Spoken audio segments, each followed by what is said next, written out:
திரைப்படத்தினுடைய அறிமுக விழாவிற்கு வருகை தந்து வாழ்த்தி சென்றிருக்கிற அன்பிற்கும் பாசத்திற்கும் உரிய அப்பா எஸ் ஏ சந்திரசேகர் அவர்களுக்கும், மதிப்பிற்குரிய அண்ணன் ஆர்வி உதயகுமார் அவர்களுக்கும், இங்கே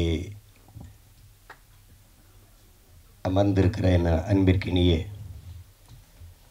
தம்பிகள் வசந்தபாலன், தம்பி சுசீந்திரன், தம்பி கண்ணன் அவர்கள், என்னுடைய குரு சித்ரா லட்சுமணன் அவர்கள், தம்பி கருப்பழனியப்பன், எண்ணற்ற படைப்பாளிகள், அந்த வரிசையில் இப்போது தம்பி சிவபராஸ் அவர்களும் இணைந்திருக்கிறார். இங்கே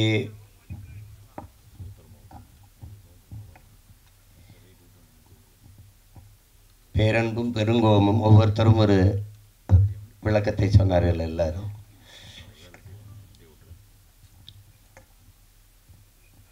பெருங்கோபத்தினுடைய பிறப்பிடமே அந்த பேரன்பு தான். நான் என்னுடைய தம்பி படத்தை எடுக்கும்போது தம்பி என்று தலைப்பு வச்சுட்டு கீழே தலைப்பு எழுத்தா பேரன்பும் பெருங்கோபமும் கொண்டவன் என்று போட்டிருந்தேன். அதில்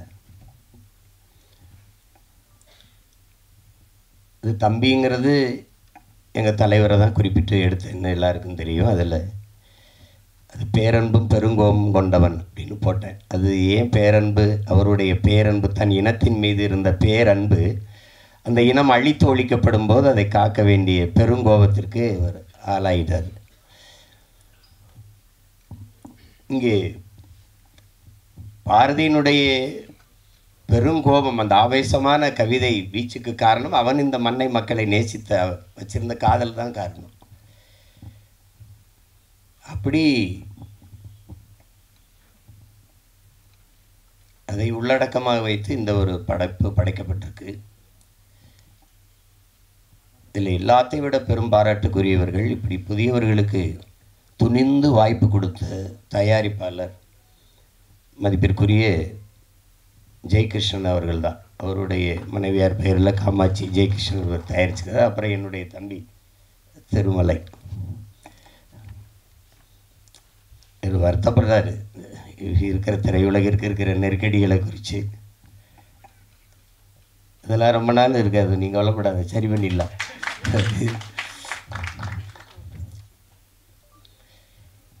அதில் புதியவர்களுக்கு வாய்ப்பு துணிஞ்சு வாய்ப்பு கொடுக்கறதுங்கிறது அது ஒரு பெரிய சாதனை தான். அப்படி எங்கள் அப்பா எஸ்சி கூட பேசுனாங்க பாருங்கள். நான் ஒவ்வொருத்தட்டையாக போய் வாய்ப்பு, அவ்வளோ பெரிய இயக்குனரே தன் மகனுக்கு கேட்டேங்கிறார். அதில் ஒரு அழகி படம் எல்லாரும் பார்த்தாராய்ச்சோம். தேவையான அவங்கள கூட குறிப்பிட்டு பேசுனாங்க. அந்த படத்தை நம்மளால் எடுத்துட்டாப்ல. அவர் ஒளிப்பதிவாளர் வந்து படம். இப்போ அது 4 ஃப்ரேம்னு ஒரு திரையரங்கம் இருக்குது. அதில் என்னை கூப்பிட்டு காட்டுறாரு, ஏன் வாவை பாரு அந்த படத்தை அப்படின்னு.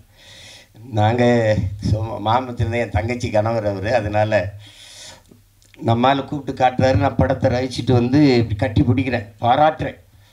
அருமையாக எடுத்துட்டேன், ஒரு காவியம் மாதிரி எடுத்துட்டேன். படம் வெற்றி அடை, நீ ஒன்றும் கவலைப்படாத. என்ன அப்படியே சொல்கிற உண்மை எல்லாம் வந்திருக்கேன்றியா? அப்படியா? என்ன ஒரு வேலும் ஒன்றும் சொல்ல மாட்டானே. என்ன அப்படி சொல்கிற? உண்மையை சொல்லு. உனக்கு எதுக்கு நல்லா இல்லைன்னு சொல்லிட்டு போகிறேன். தயாரிப்பாளருங்க நின்றுட்டு இருக்காப்புல. உதயகுமார் தானே, உதயகுமார் நின்றுட்டு இருக்காப்புல. நாங்கள் 2 பேரும் பேசிக்கிறத பார்த்து சிரிக்கிறாப்புல. என்னதான் நண்பனாக இருந்தாலும் இப்படியா போய் பேசிட்டு போகிறதுன்றப்பல என்னை பார்த்து. அந்த படம் ஓடும்னு கடைசி வரை நம்பலை அவர். அவருக்கு நல்லா எடுத்து சொல்லும்னா, ஐயா நீங்கள் உண்மையிலே சிறந்த படத்தை தயாரிச்சிருக்கிறீங்க, அந்த படம் உண்மையிலே பெரிய வெற்றி அடையும். நம்பவே இல்லை அவர். திரைக்கு வந்து பிச்சுட்டு ஓடுது. இப்போ பெரிய விடுதி கட்டி வச்சு இருக்காப்புல. அங்கே போனால் தங்குறது, நீங்கள் தான் சொன்னீங்க அந்த படம் ஓடும்னு அப்படின்னு சொல்கிறாப்புல. இவன் செல்வார் அடிக்கடி. அது மாதிரி அவர் ஒரு தங்கரை பற்றி எல்லாருமே பேசிட்டாங்க. ஆனால் எனக்கு தெரிஞ்ச ஒரு தங்கர் குழு விவாதம்லாம் இல்லை கதையில். ஒரே ஆள் தான் எழுதுவார். எழுதி ஒரு வாரத்தில் அந்த கதையை எழுதிட்டு வந்து எடுத்த படங்கள் தான் அத்தனையும். பள்ளிக்கூடத்தில் அது முதல்ல ஏவிஎம் படப்பிடிப்பு நிலையத்தில் நானும் சேரனும் தங்கரும் 3 பேர் உட்காந்து பேசுகிறோம். 3 பேர் சேர்ந்து செய்யலான்ட்டு. அதில் எங்கால இதில் கோவத்தில் சேரன் அடிக்க மாட்டேன்ட்டல. அப்புறம் தான் நரேன் வந்தார். அது செஞ்சோம். அதில் ரொம்ப அழகான எழுத்தாளர். ஒரு ஒவ்வொன்றும் அவருடைய காவியம் போல் ஒரு எழுதக்கூடிய ஒரு எழுத்தாளர். நான் கூட சொன்னேன், நீயே விஜித்தை நீயே அறிமுகம் செய்யலாமே. நான் எடுத்து வச்சுருக்காப்புல டக்குமுக்கு டிக்குத்தாளம் தானே. அவன் தான் முதல்ல அந்த படம் வேணாம் இந்த படம் வரட்டுன்ட்டான் விஜித்தை. அது விஜித்து மேலே எனக்கு நம்பிக்கை இருக்குது. அதை விட எனக்கு எங்கால தங்கர் பச்சா மேலே நம்பிக்கை இருக்குது. அவன் எதையாவது எழுதி ஆகச்சிறந்த ஒரு காவிய படைப்பாக தந்தாவது விஜித்தை நிறுத்திடுவான். அதில் எனக்கு வந்து அசாத்திய நம்பிக்கை இருக்குது.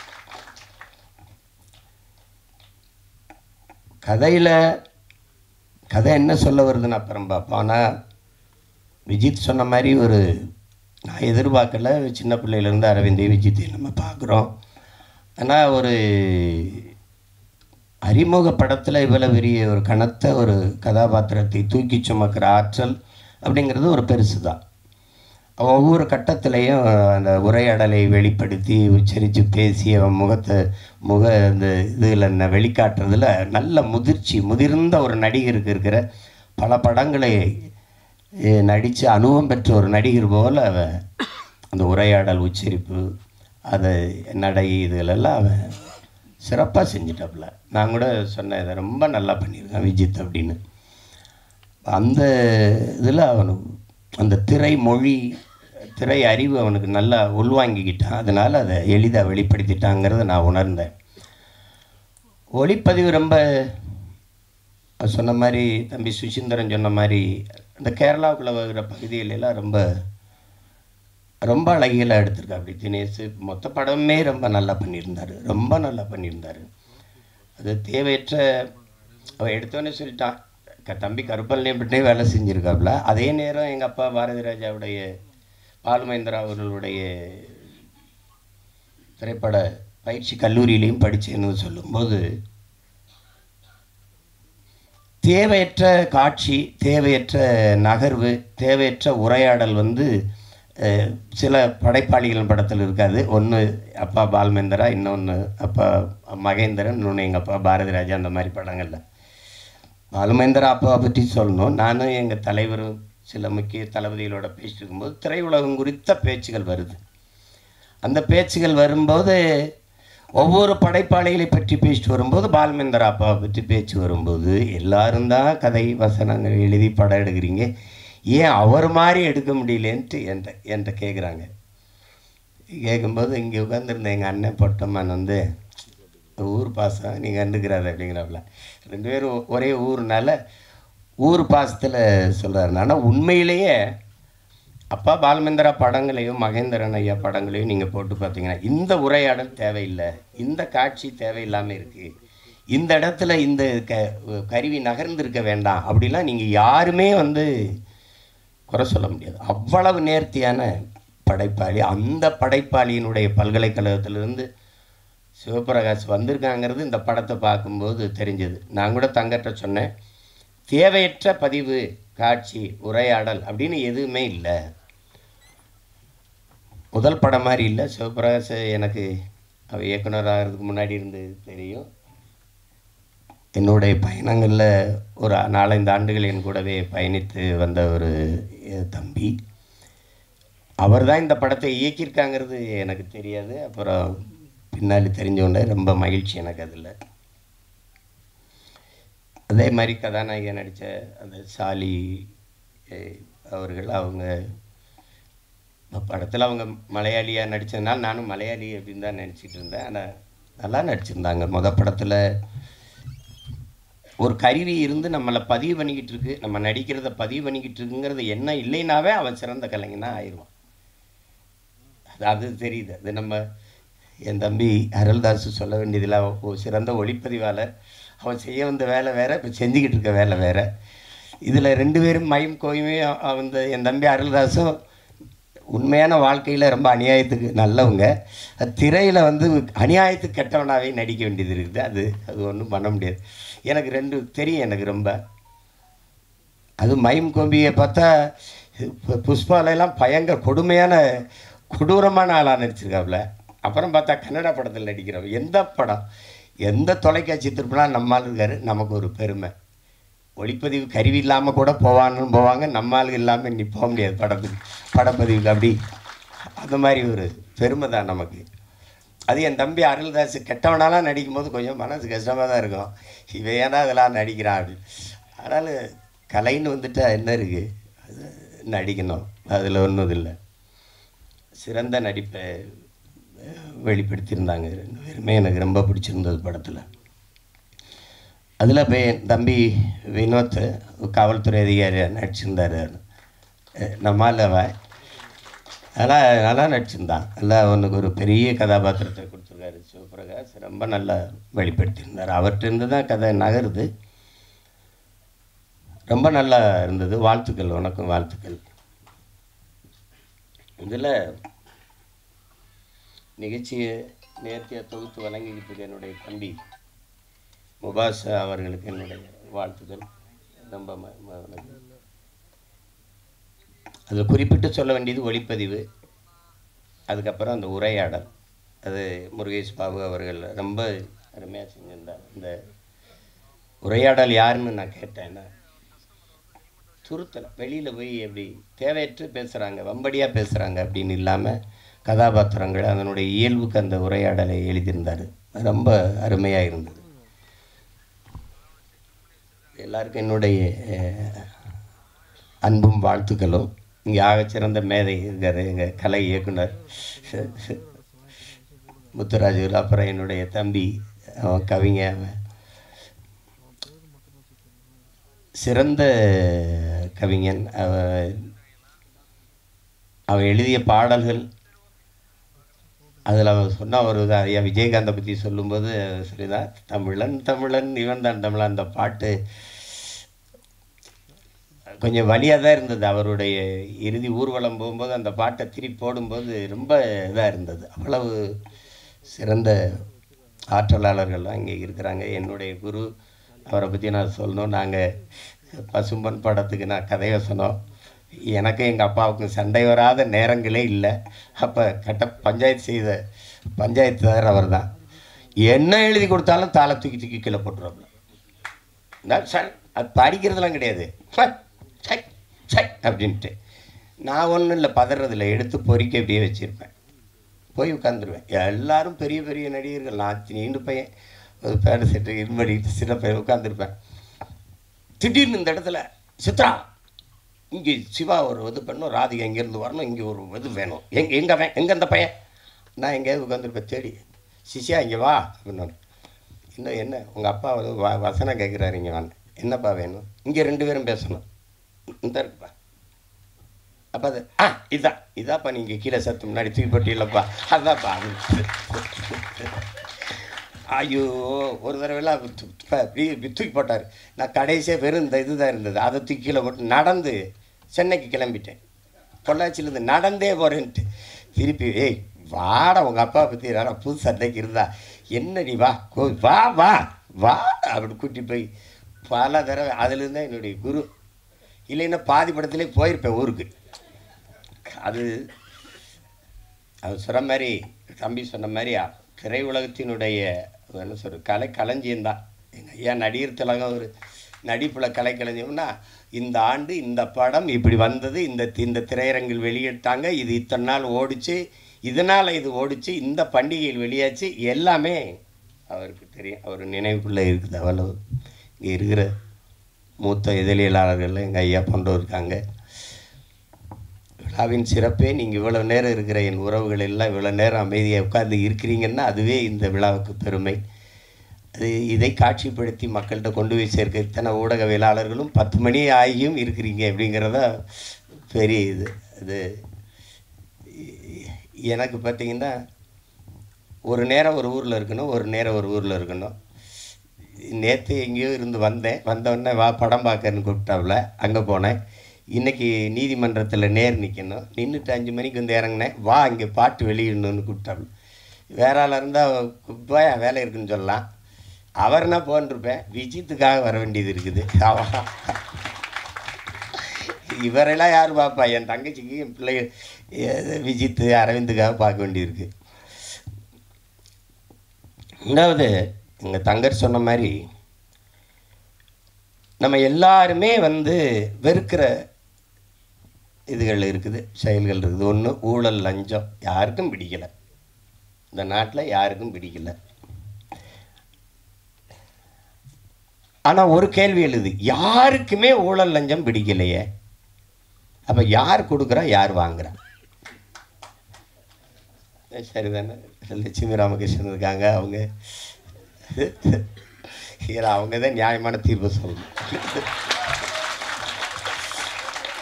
ஏன்னா இல்லை, ஒரு கேள்வியை நம்ம இப்படி கேட்டு பார்ப்போம். உங்களுக்கு ஊழல் பிடிக்குமா, லஞ்சம் யாருக்காவது பிடிக்குமா? தங்கச்சி உங்களுக்கு பிடிக்க யாருக்கும் பிடிக்காது. அப்போது யார் தாண்டா கொடுக்குறா, எவன் தாண்டா வாங்குறான் தெரியல. எங்கே இந்த ஊழல் லஞ்சம் பிறக்குது அப்படின்னா, தனக்கு கிடைக்காதது எவனுக்கும் கிடைக்கக்கூடாது, எவனுக்கும் கிடைக்காதது எனக்கு கிடைச்சிடணும். இந்த எண்ணத்தில் தான் ஊழல் லஞ்சமே பிறகு. கோயில் கருவறையா முதல்ல கும்பிட்டு போயிடணும், அதுக்கு 1000 ரூபா சிறப்பு தரிசனம் கட்டிடு, என்ன லஞ்சம். பிரசவறையா அங்கே போனால் மனைவி சேர்த்தனா மருத்துவர்னு கூட சொல்கிறது இல்லையே, நம்ம தான் டாக்டர். எவ்வளவு செலவானாலும் பரவாயில்ல, காப்பாற்றிருங்க. அந்த வார்த்தையே லஞ்சமாயிருது. எவ்வளவு செலவானாலும் பரவாயில்லையா, அப்போ காசுக்காரன் போடுறான்னு திட்டிடுறான். கோயில் கருவறையிலிருந்து தாயின் கருவறை வரைக்கும் ஊழல் லஞ்சம் இருக்குது. ஒரு மருத்துவக் கல்லூரியில் படிக்க போனோன்னா 10 இடம் தான் இருக்குது, ஆனால் 100 பேர் காத்திருக்கான்னா அவனுக்கு கிடைக்காத இடம் எனக்கு கிடைக்கணும்னா ஒரு இடம் 1 கோடின்னா கட்ட தயாராக இருக்கான். அங்கே யாருக்கும் கிடைக்காதது எனக்கு கிடைக்கணுங்கிற அந்த எண்ணத்தில் பிறந்துருது இந்த ஊழல் லஞ்சம். அதனால் ஒழிக்க முடியல. அதே மாதிரி தான் இந்த சமூகத்தின் மிக கொடிய நோய். இன்னைக்கு நேரத்தில் கதாநாயகி விட பாடினாங்க, நம் பாட்டன் பாரதி பாடினது. பாரதி ஒன்று, இந்த சமூக கட்டமைப்பின்படி அவன் தாழ்ந்தவனோ அவன் தாழ்த்தப்பட்டவனோ அப்படி கிடையாது. அவன் உலகத்தில் அவனை மாதிரி ஒரு மகன் இந்த மண்ணில் பிறந்திருக்கான்னா நீங்கள் எவனுமே இருக்க முடியாது.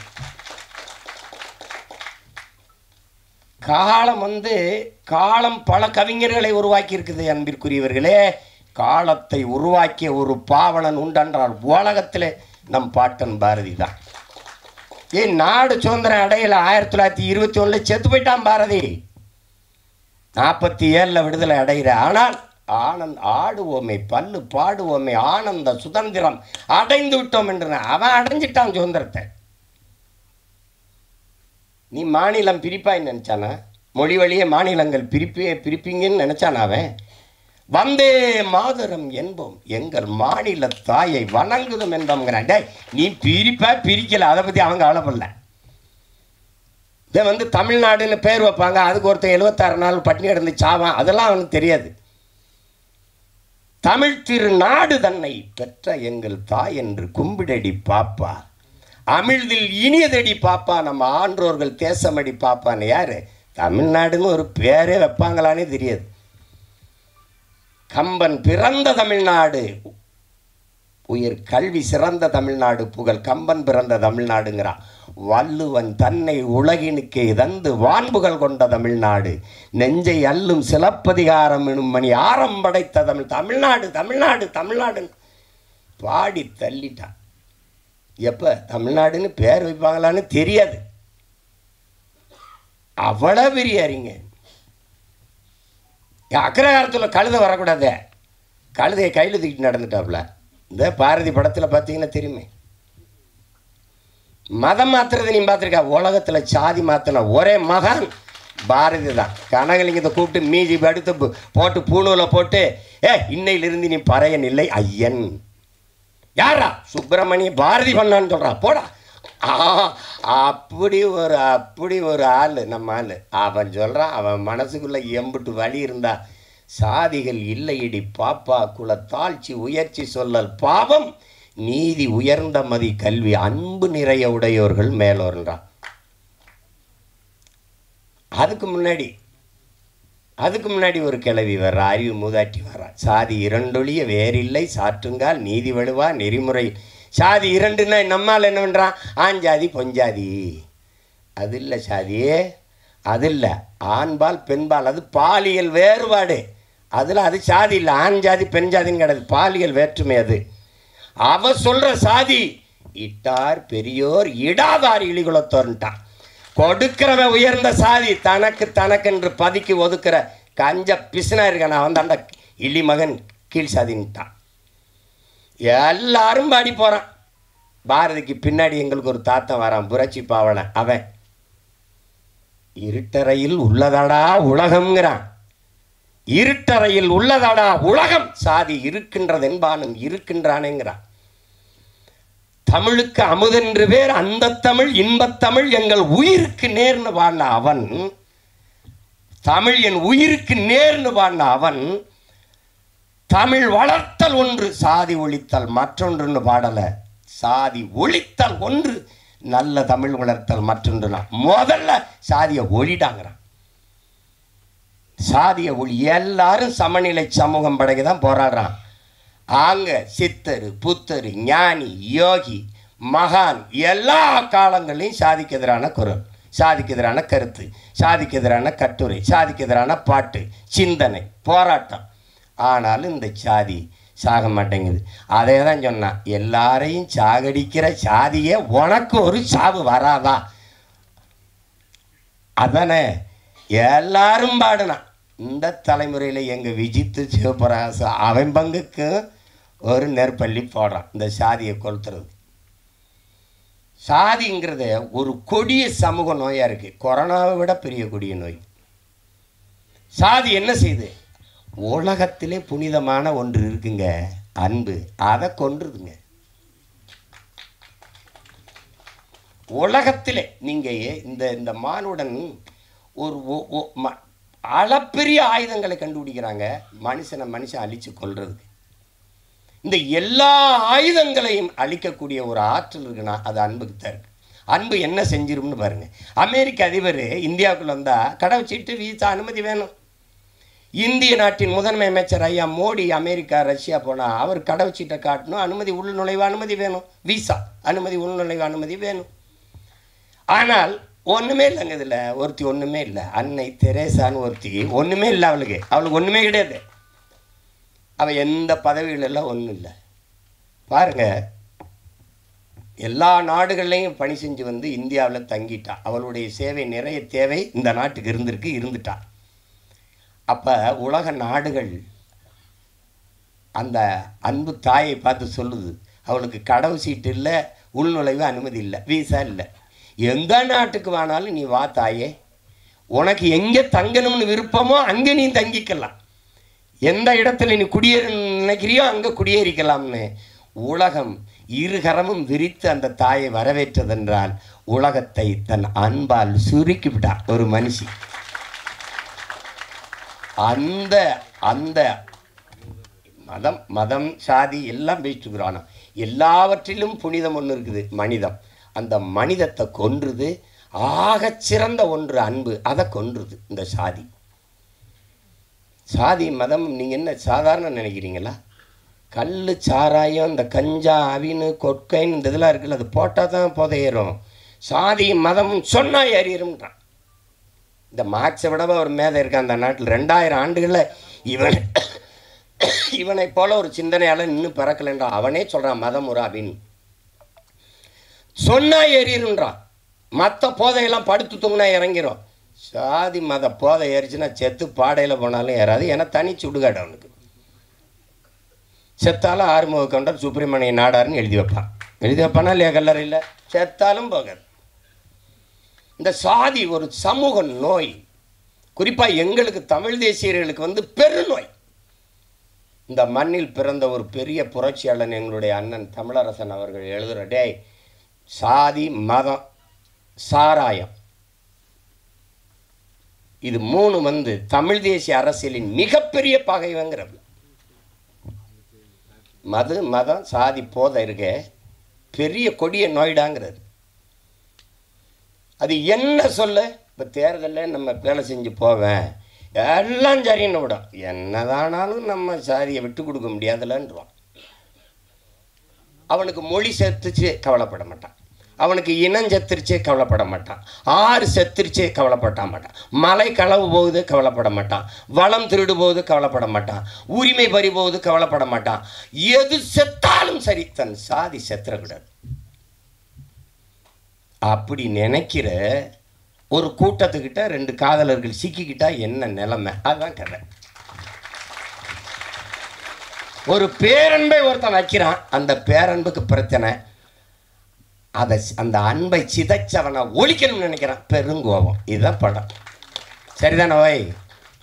ஆமாம் ஆமான்ட்டாப்ல.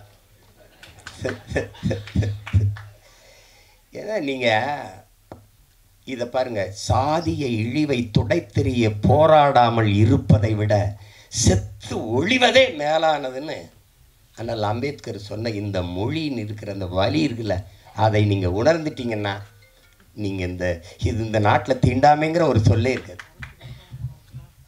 நீங்கள் நினச்சி பாருங்கள் எவ்வளோ வலி இருந்தால், நான் யாருக்கு அடிமை இல்லை, எனக்கும் யாரும் அடிமை இல்லை. இந்த எண்ண ஓட்டம்தான் இங்கே எல்லாருக்கும், இந்த மானுடத்தில் எல்லாருக்கும் தேவைப்படுது. இதுதான் இங்கே இருக்கிற சிக்கல். இப்போ பாருங்கள், என்னரும் மக்களே, சிலர் பாருங்க, என்னரும் மக்களே, இந்த பூமியில் பிறந்து தாழ்த்தப்பட்டவர்கள், தீண்டத்தகாதவர்கள், கோயிலுக்குள்ளே வரக்கூடாது, குளத்தில் குளிக்கக்கூடாது, தெருவில் நடக்கக்கூடாது, இப்படி இந்த தீண்டாமை இழிவை சுமந்து நீங்கள் படுகிற இந்த பாடை பார்க்கும்போது என் இதயம் நொறுங்கி ரத்தம் வழிகிறது. இதற்கு நீங்கள் தாயின் கருவறையிலே கலைந்து போயிருக்க கூடாதா அப்படின்னு ஆவேசமா தன்னுடைய வலியை வெளிப்படுத்துறார் அண்ணல் அம்பேத்கர். அதை தான் தோணுது. எத்தனை வலி, எவ்வளவு வலியின் மொழி அது. இன்னுமா அந்த கொடுமை, இன்னும் தொடருது. அதை பாருங்க, பிறப்பின் அடிப்படையில் பேதம் பாராட்டுகிற, உயர்ந்தவன் தாழ்ந்தவன் என்ற பாகுபாடு பாராட்டுகிற இந்த கொடிய நோயை ஒழிக்காது சமநிலை சமூகம் பிறக்காது. இதற்கு என்னைக்கு சொல்றான் பாருங்க, அந்த இதில் படத்தில் கூட வருது பாருங்க, நம்முடைய அது குரல் ஒளியில் வருது. நம்ம பாவா செல்லத்துறை அவர் சொல்றாரு பாருங்க, பிறப்பு ஒக்கும் எல்லா உயிருக்கும்னு வள்ளுவ பெருமகனார் தந்தருளிய மறைமொழியில் எத்தனை ஆண்டுகள், 1000 ஆண்டுகளுக்கு முன்னாடி பாடுறாரு, எத்தனை 1000 ஆண்டுகளுக்கு முன்னாடி பாடுறாரு. அப்போ அந்த காலத்திலேயே இந்த ஏற்றத்தாழ்வு இருந்திருக்குது. பிறப்பு ஒக்கும் எல்லா உயிருக்கும், எல்லா மானுடருக்கும்னு சொல்லவே இல்லை நம்ம மூதாதை, எல்லா உயிருக்கும் பிறப்பு ஒக்கும்ட்டு. அதில் பிறப்பின் அடிப்படையில் பாகுபாடு, உயர்ந்தவன் தாழ்ந்தவன். இதில் பாரதி ஏன் ஆகச்சிறந்த மானுடன் பாரதி கிட்ட கேட்கப்படுது, எங்க நோய், நாம் பிரம்மனின் தலையிலிருந்து பிறந்தோம், சத்திரியன் தோலிலிருந்து பிறந்தான், வைசியன் தொடையிலிருந்து பிறந்தான், அந்த சூத்திரன் காலில் இருந்து பிறந்தான், இந்த பஞ்சமன் ஒருத்தருக்கான அவன் எதில் பிறந்தான்னு பாரதி கிட்ட கேட்கப்படுது. பாரதி, அவன் மட்டும்தான்டா அவங்க ஆத்தாளுக்கும் அப்பனுக்கும் பிறந்தான்ட்டான். இன்னும் புரியுதா உங்களுக்கு? சமூகத்து மேலே இருந்த அவனுக்கு கோபம் இருக்குது பற்றியில, அந்த கோபம் தான் இந்த பெருங்கோபம். அதை நீங்கள் இது என்ன, அது இழிவை சுமந்து பார்க்குறவனுக்கு தான் தெரியும். நீங்கள் இந்த வலி வந்து இது மேல்தட்டு மக்களுக்கு ஒன்றும் தெரியாது. இது நாட்டாமல் பண்ணிட்டு, இது ஒரு போதை, இது ஒரு மனநோய். மனிதனை சக மனிதனை தன்னை போல எலும்பு நரம்பு ரத்தம் சதை பசி உறக்கம் கனவு கண்ணீர் எல்லாம் கொண்ட சக மனிதனை தாழ்ந்தவன் என்று தாழ்த்தி வீழ்த்தி சுகம் காணுகிற ஒரு மனநிலை கொடிய நோய். அது மனநோய். அதான் இங்கே இருக்கிறது. ஒத்தது அறிவார் உயிர் வாழ்வார் மற்றெல்லாம் செத்தாருள் வைக்கப்படும்ட்டான் வள்ளுவ பெருமகனார். காரணம் என்ன?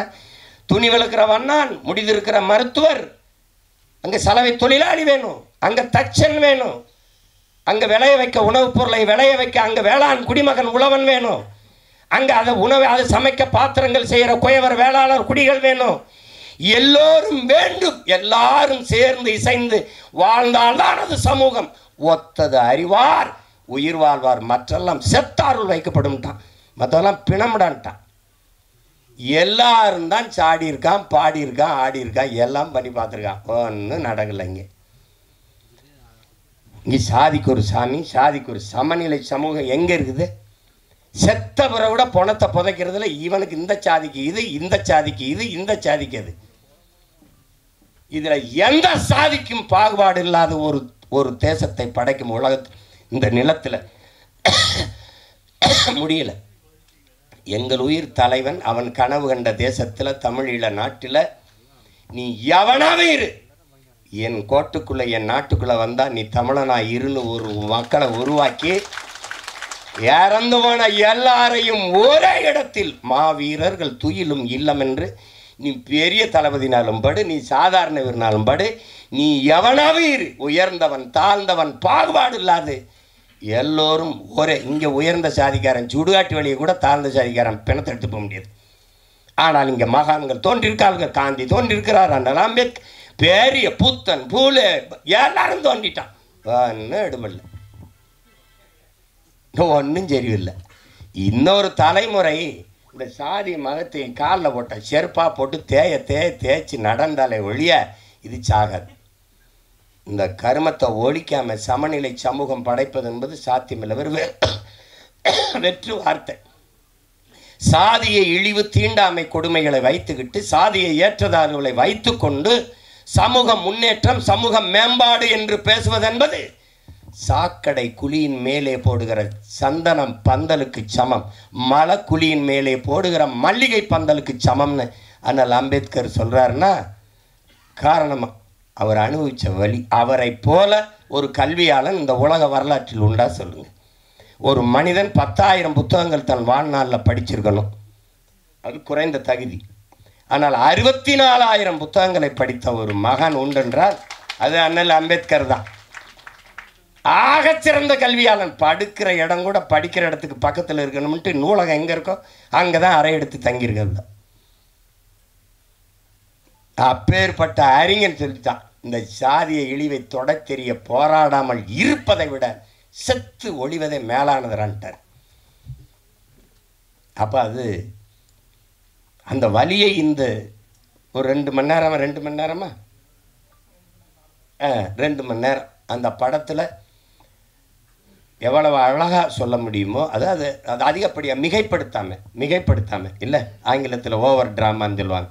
என்ன அது சொல்லணும், புரியும்படியாக சொல்லணும்ல சில இது. அவன் சொல்லிக்கிட்டே இருந்த தம்பி ஏன்னா வரவரெல்லாம் ரொம்ப தேங்க்ஸ் தரேன், ரொம்ப நன்றி சொல்ல மாட்டாங்க சொல்லிட்டு இருந்தாங்க.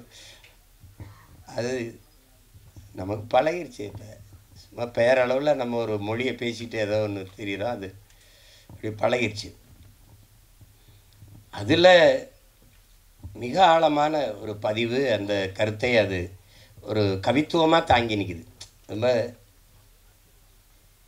மிகைப்படுத்தாமல் தன் இயல்பு ஓட்டத்திற்கு இந்த கருத்துக்களை படம் சொல்லுது, வலியுறுத்துது. நல்ல ஒரு பதிவு. இனிவரும் தலைமுறையாவது இந்த சிந்தனையிலிருந்து விடுபட்டு எல்லாவற்றையும் தாண்டி ஒரு புனிதம் இருக்குது, அதான் மனிதம். அதை நோக்கி இந்த மானுடம் பயணிக்கணும். அதில் தான் இந்த உலகம் சரி வரும். இதுதான் ரொம்ப கஷ்டம். இன்றைக்கி நமக்கு ஒரு பிரச்சனை இருக்குது. காக்கை செத்தான, கொக்கு செத்தான, யானை செத்தான, புலி செத்தான, பூனை செத்தானன்னு கவலைப்படாமல் போயிட்டுருக்கோம். அதெல்லாம் செத்தா பார்க்க நம்ம இருக்கோம், நம்ம செத்தா எவனும் இருக்க மாட்டான். அதெல்லாம் எந்த உயிர்மை நேயம் கொண்டு வாழ்ந்த ஒரு இனத்தின் மக்கள் சக மனித சாவையே இன்றைக்கி ஏறிட்டு பார்க்குறதில்ல, போய்கிட்டே இருக்கும். அது பெரிய துயரம்தான். அப்போ இதில் ஒரு சிறந்த படைப்பு. இதில் என்னுடைய தங்கர் அவர்கள் குறிப்பிட்டது மாதிரி பெரிய எங்களுக்கெல்லாம் அந்த வாய்ப்பு கிடைக்கல. நாங்கள் அவருடைய பெரிய அன்பு பிள்ளைகளாக இருந்தும் நான்லாம் முதல் படத்துலேயே அவரோட இணைந்து வேலை செய்யணும்னு நினச்சேன். அந்த வாய்ப்பை பெற முடியல. தங்கர் கூட அழகிலாம் வேலை செஞ்சிட்டார். ஆனால் முதல் படத்திலே தம்பி சிவபிரகாஷுக்கு அந்த வாய்ப்பு கிடைச்சிருக்குது பெருசு. எங்கள் அப்பா இளையராஜா அவர்களோட பணியாற்றுறது. ஒரு இசை ஞானி அப்படின்னு சொல்கிறதெல்லாம் ரொம்ப குறைவு. இது ஏன் அவர் இசை ஞானியாக இருக்கணும்? அறிவு என்பது அறிவது, ஞானம் என்பது உணர்வது. இசையை அறிய முடியாது, உணரணும். அதனால் அவர் இசை ஞானி என்று கருணாநிதி அவர்கள் வச்சு அழைச்சதுனால அது இசை ஞானின்னு வந்துட்டுது. அதையும் தாண்டி அவரை சொல்லணும்னா அவர் இசை இறைவன், இசை அமைப்பது இசையமைப்பாளர், இசையை அருளுவது. ஒரு இறைவன்கிட்ட போய் என்ன வேணாலும் கேட்பான் பாருங்கள். இந்த தேர்வில் நான் வெற்றி பெற்றணும், எனக்கு அதிக மதிப்பெண்களை கொடுத்துரு, எனக்கு கை காலுக்கு நல்ல சுகத்தை கொடுத்துரு, எனக்கு நிறைய மூளையை கொடுத்துரு, எல்லாம் என்ன கேட்டாலும் கொடுத்துருன்னு நினைக்கிறான் பாருங்கள். அப்படி கொடுக்கும்னு நம்பிக்கை உள்ள ஒன்றுக்கு பேர் இறை என்று வச்சோம். நீ என்ன வேணாலும் கேளுங்க, தந்துடும். அப்போ இங்கே கிராமத்தில் இப்படி ஒரு பாட்டு போடுவார். நீங்கள் வேணால் பாருங்கள், உலகத்தில் இப்படி ஒரு இசை அறிவு கொண்ட, இசை ஆற்றல் கொண்ட ஒரு மேதை, பீத்தோவன், பால்மரியட்டு, மோசாட்டு எல்லாம் சொல்லுவாங்க. கொண்டு வந்து எங்கள் ஊர் படத்துக்கு ஒரு 2 மணி நேரம் பின்னணி இசை வாசின்னு சொல்லுங்கள், தெரிஞ்சிடும் யாரும் பெரிய மேதைன்னு. என்ன முத்திரை போட்டு வாசிக்க சொல்லுங்கள். தளபதின்னு ஒரு படத்தை எடுத்துக்கிறங்க. ஒரே இசையமைப்பாளர், ஒரு மியூசிக் கம்போசர், ஒரு இசையமைப்பாளர் ஒருவரே இந்த படத்துக்கு இசையமைச்சிருக்காரு, இந்த பாடல்களை உருவாக்கியிருக்காருன்னு யாராவது ஒத்துக்கிட்டா சொல்லுங்க. எடுத்த உடனே ஒரு பாட்டு, சின்ன தாயவள் தந்த அந்த பாட்டு போகும். கொஞ்சம் நேரம் அடி ராக்கம்மா கையை தட்டு சாங்கு சக்கு சக்கு சக்குன்னு போகும். அதில் வந்து தேவாரத்திலிருந்து ஒரு இதை போடுவார், கும்பிட்ட குரு ஒரு போடுவாங்க, சோபட அறிமுகத்துக்கு ஒரு இதை போடுவார். திருப்பி காட்டுக்குயில் மனசுக்குள்ளே பாட்டுக்குன்னு ஒன்று போகும். தின்னு சுந்தரி கண்ணால் ஒன்று போ, யமுனையாற்றிலே ஈர காற்றிலே, கூட்டியா பீத்தவான் வா, மோசாட்டு வா, பால் மறிட்டு வா, போடுற அப்படி 7 பாட்டு போட்டு விடப்பா, சேதறிடுவான். யமுனை ஆற்றிலே ஈர காற்றிலே கண்ணனோடு தான் பேட. இவர் தான் சாங்கு சக்கு சக்கு சக்கு, அதான் அவர் தான் கம்போசர். காட்டுக்குயில் மனசுக்குள்ளே பாட்டுக்கு அதான் கம்போசர். திருப்பி ஒருத்தர் சுந்தரி கண்ணாலூர், அது எல்லாம் ஒரே ஆளுன்னு சொல்லி எவனா உலகத்தில் நம்பிட்டானா என்ன கேள்வி? அது எங்காலால் தான் முடியும். இப்போ டோனி சிறந்த ஆட்டக்காரர் தான், ஆனால் அவருக்கு சென்னை சேப்பாக்கம் மைதானம் தான் சரியாக இருக்கும், மற்ற இடத்துல சரியாக ஆட மாட்டார். அப்படிலாம் இல்லை, எங்காலும் எந்த திடலில் விட்டாலும் அடிப்பார். நீ இது ஹோம் பிச்சும்பா, இது ஹோம் கிரவுண்டுலாம். எங்கள் அப்பாவுக்கு எல்லா கிரவுண்டும் ஹோம் கிரவுண்டு தான். நீ நகைச்சுவையாக படம் எடு, நீ எதாவது எடு, எல்லாத்துக்கும் இசை. இது ஒன்றும் வேணாம். நீ என்ன நாயகன் படத்தை திருப்பி நான் சொல்கிறேன், அந்த சீமா சொன்னதுக்காக ஒரு தடவை எடுத்த உடனே ஒரு சின்ன பையன் அவங்க அப்பா தொழிற்சங்கத்தில் இருப்பார், கொண்டுருவாங்க. இங்கேருந்து கருவிக்குள்ளேருந்து, அது ஃப்ரம் தி கேமராங்கிறது, இங்கேருந்து ஓடுவான் ஒரு சின்ன பையன்.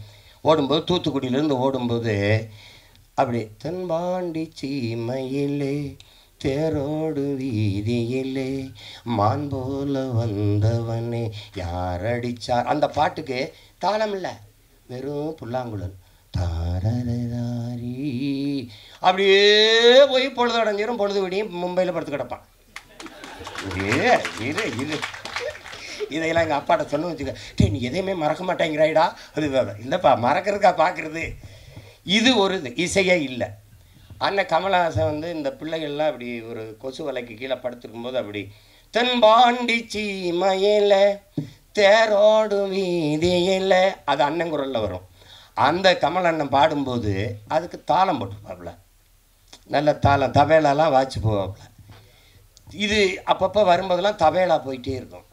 கடைசி எங்கள் அண்ணன் செத்துருவாப்புல, சுட்டுருவான். அந்தவன் செத்து இப்படி விழுந்த உடனே அந்த கோட்டை சரிஞ்சிருச்சு, அந்த பேரரசு இடிஞ்சிருச்சு, அழிஞ்சிருச்சு. இப்போ தென்பாண்டி சீமையிலே டங் முரசு அதிருது. உலகத்தில் இப்படி ஒரு இசையமைப்பாளர் காட்டுறான். உலகத்தில் இப்படி ஒரு இசையமைப்பாளர். அவர் ஒரு திரைக்கதை, இன்னும் ஒரு திரைக்கதை எழுதுறான், வசனம் எழுதுறான். அவர் தனியாக உட்காந்து ஒன்று எழுதிட்டு இருப்பாப்புல. இப்போ நான் சொல்கிறது உங்களுக்கு இதை மணிரத்னம் ஐயா வந்து சொல்லி வாங்கியிருப்பாருன்னு நினைக்கிறீங்களா? இந்த இடத்துல தவேலா போடுங்க, இந்த இடத்துல வெறும் புல்லாங்குழல்லே போங்க. அங்கே வந்து அவர் இறந்துட்டார், அவ்வளோதான். கோட்டையே சரிஞ்சு விழுந்துருச்சு. அப்போ முரசு அதிர்தான். தென்பாண்டி சீமையிலே டம் தேரோடு வீதியிலே டம். இந்த மாதிரி இங்கே போய் பாருங்க. அவர் சொல்கிறதுக்கு என்ன இருக்கு, எத்தனாயிரம் பாட்டு ஒவ்வொன்றும் இப்படி தான். இதுதான் எங்கள் இளையராஜா. அதனால தான் இசை இறைவன், இசையை அருள்வார். இன்றைக்கெல்லாம் ஒரு என்ன நடக்குது, பாட்டுக்கு மெட்டமைச்சிக்கிட்டு இருக்கோம். அது ஆங்கிலத்தில் கம்போசிங். 4 மாதம் 3 மாதம் 6 மாதம் அது வந்து வரும்போது வரும். எங்கள் தங்கருக்கு விஜித்துன்னு பேர் வந்த மாதிரி வரணும், ஒரு மெட்டு வரணும் இல்லையா, அப்படி வரணும். ஆனால் எங்கால் எப்படி தெரியுமில்ல, இங்கே இருங்க, காலையில் ஒரு பாடல், மாலையில் ஒரு பாடல் பதிவு பண்ணி அனுப்பிடுவோம்ல. இப்போ சின்ன தம்பி பாடல்லாம் எவ்வளோ புகழ் பெற்ற வெற்றி பாட்டு, எவ்வளோ நேரத்தில் இசையமைச்சு மெட்ட அமைச்சிருப்பாருன்னு நினைக்கிறீங்க? அரை மணி நேரம் தான், அரை மணி நேரம் தான். அடுத்தாலாம் சொல்கிறதுக்கு இல்லை. நான் தான் இருந்திருக்கேன். நான் எங்கள் அப்பா மணிவண்ணனுடைய இணை இயக்குனர், அவர்கிட்ட பெட்டி வச்சுக்கிட்டு நின்றுட்டு இருந்தேன். நான் அவர் நின்றுக்கிட்டே இருந்தேன். அவர் கண்டுக்கலை. தம்பி அந்த இடத்துல இந்த பாட்டு ஒன்று பாடி கட்டி நில்லடா, அது எப்படி வரும்னு சொல்கிறா, அது சொல்கிறா ஐயாட்டா அப்படின்னோடனே, அது இன்னும் இவனை பாட சொல்கிறாரு, நான் பெட்டியோட நிற்கிறேன். நாங்கள் 2 பேரும் தான் போயிருக்கேன். அவர் சொல்கிற என்னது யார், என்னோட எங்கள் அப்பா சொல்கிறார் அசோசியேட் டைரக்டர். நான் ப்ரொடக்ஷன் மேனேஜர் நினச்சேன். அப்படியா, சரி பெட்டி உட்கார் பாடு கேட்டு. நான் ஒரு பாட்டு பாடுறேன், கண்ணில் ஏதோ மின்னல் அடிச்சு. அது எப்படி அந்த இடத்துக்கு சரியாக வரும்? நான் ஒன்று போடுறேன், நான் போடுறேன். இந்த பாருங்க, நீங்கள்லாம் நம்புங்க. என் குலதெய்வம் வீரகாமாகாளி ஆணையாக சொல்கிறேங்க, சத்தியமாக இருந்து பாருங்கள். இப்படி போடுறாப்புலுங்க,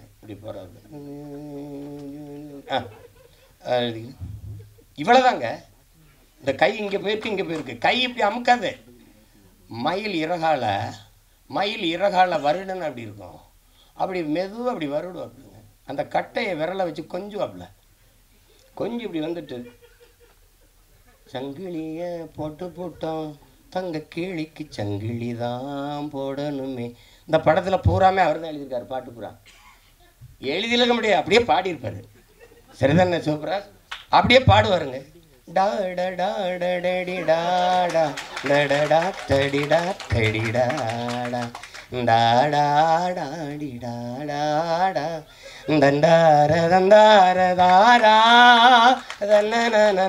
அந்த தன்னனாலதான் இளையராஜா. இப்ப இங்க பாருங்க, மாலை நேர பூங்காத்து வீசும் அந்த மாந்தோப்பு உன்னோட உக்காந்து நாம் பேச, அது வரைக்கும் நல்ல இடம்தான். அங்கே ஒரு ஆமுக்கு கூட்டுவாங்க. எப்படி பாருங்க, அவரை ரசிச்சிட்டிங்கன்னு வச்சுக்கிறீங்களா, ஒன்று சோறு தண்ணி ஒன்றும் தேவை கிடையாது. எங்களை பெத்த தாய் பாடின தாலாட்டி எவனுக்கு நினைவு இருக்கு இந்த கூட்டத்தில்? ஆனால் 30-40 வருஷமாக ஒரே ஆளோட தாலாட்டி சலிக்கலை, இன்னைக்கும் சலிக்கலை. இப்போ என் தம்பி இந்த மிஸ்கின் ஒரு படம் எடுத்தான், இது சைக்கோன்னு ஒரு படம்.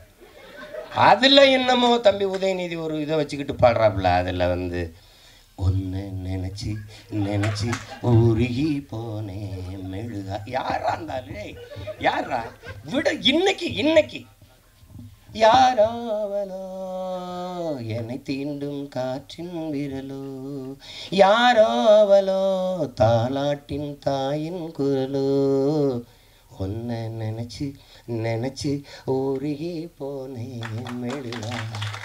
நெஞ்ச ஓதச்சு பறந்து. எங்கள் ஆள் பாருங்க, விஜித்துக்கும் போடுவார், விஜித்து பையன் இயக்கம் வந்தாலும் போடுவாப்புல.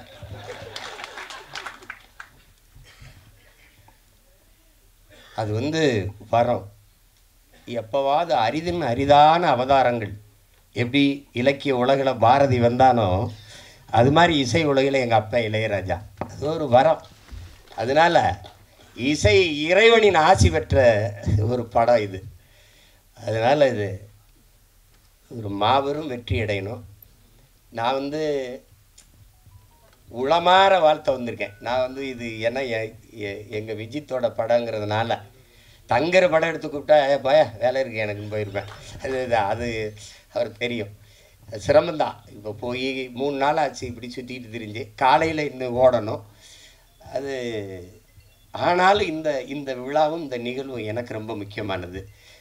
எனக்கு ரொம்ப முக்கியமானது. அது நான் வந்து அரவிந்த் தான், எங்கள் அரவிந்த் அவன் தான் இந்த வேலையை செய்ய ஆரம்பிப்பான்னு நினச்சேன் நான். ஆனால் விஜித் வந்திருக்கான். எனக்கு நான் இவ்வளவு விஜித்திட்ட எதிர்பார்க்கலை. ஒரு முதிர்ந்த நடி எங்கள் அண்ணன் சந்திரசேகர் இருக்காங்க. அவங்க வந்து அந்த பாலைவனச்சோலையில் நடித்த போது அவ்வளவு இதாக இருக்கும். அந்த உரையாடலை வெளிப்படுத்துகிற ஆற்றல், அந்த இதெல்லாம் உடல் மொழியெல்லாம் ரொம்ப மென்மையாக அதை மாதிரி நடிச்சிருக்கான். அது முதல் படம்னு சொல்ல முடியாத அளவுக்கு நடிச்சிருக்கான் விஜித்து. பாராட்டுகள். அதில் ரொம்ப பெருமைக்குரிய ஒரு நிகழ்வு. இதில் நீங்கள் விஜித்தை பாராட்டுவது தங்கரை பாராட்டுவதும் தான், என்னை பாராட்டுவதும் தான், இங்கே இருக்கிற ஒவ்வொருத்தரையும் பாராட்டுவதும் தான். இருந்தாலும் அது அவனுக்கு ஒரு தொடக்கம். தேவயானி அவர்கள் சொன்னது போல் உன்னுடைய தனித்திறமையில் தான் நீ வெல்லணும். அது முக்கியம். யாருக்குமே வந்து அந்த புகழுங்கிறது ஒரு முகவரி அட்டை போல் பயன்படும். ஆனால் நீங்கள் செய்கிற வேலையினுடைய ஆற்றலை பொறுத்து தான் நீங்கள் நிலைத்திருக்க போறீங்களா இல்லையாங்கிறது நிரூபிக்கப்படுது. அண்ணன் சிவகுமாருடைய பிள்ளைகள் தம்பி சூர்யாவும் கார்த்திக் வந்தாங்கன்னா, சிவகுமாரன் மகன்கள்ங்கிறது ஒரு அறிமுகத்துக்கு சரியாக இருந்தது. தன்னை ஆற்றலால் நிரூபித்தாங்க. அது மாதிரி தான் எங்கள் அப்பா என்ன தான் எஸ்சி அவர்கள் அவனை அறிமுகப்படுத்தலான்னு தம்பி விஜய் தன்னுடைய தனித்த ஆற்றலால் இன்னைக்கு இவ்வளோ பெரிய புகழ்பெற்ற ஒரு இடத்துக்கு வந்திருக்காருன்னா உழைப்பு. எப்படி பார்த்தாலும் உடன் பிறந்தார்களே, வெற்றிக்கு ஒரே ஒரு வாய்ப்பு தான் இருக்குது, கடுமையான உழைப்பு. அதை தவிர எல்லா வேதனைக்கும் ஒரே ஒரு மருந்து தான் சாதனை. சாதனையை எப்படி தொட முடியும்? வெற்றியின் மூலமாக. வெற்றியை எப்படி அடைய முடியும்? கடுமையான உழைப்பின் மூலமாக. அதனால் உழைப்பு உழைப்பு உழைப்பு, அதை தவிர ஒன்றும் கிடையாது. இந்த பேரன்பும் பெருங்கோபத்துக்கு